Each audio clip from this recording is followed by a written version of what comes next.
Here's the hook. All right. That's great. Standing O. You like to see some of the better players that have established themselves in this league being able to play at a high level. George rises and connects. Paul George has looked good. From Rozier. Not a great start for the Clippers, 1 for 4. Meanwhile, the Hornets 4 for 5, perhaps coming in despite losing to Denver with some confidence. They played the Nuggets very close. Richards on the goaltend, scoring for Paul George. The starting point guard, he could shoot, he could score. He's trying to do everything else, and Ty Lue says we're just fine with that. Harden for 3, it's good. And he trims the lead down to 3. Had played every other day, and then some with back-to-backs. George again, all alone in the corner. This time he gets it there and knocks it down. Paul George now. My question is, what does he do with all the gear that he has? Because, you know, Westbrook knocks down a 3. George gets a screen from Tice.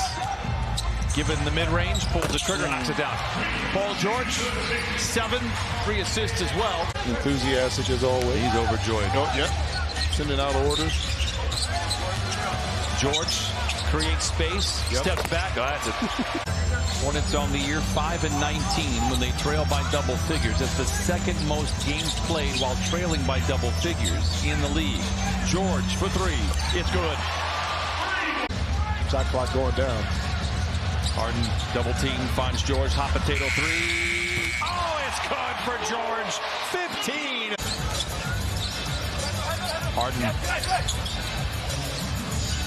Hayward gives chase, but after Paul George releases, that's his 3rd 3 of the quarter, his 4th of the game. Going to come down to defensive stops here for the Clippers, no doubt.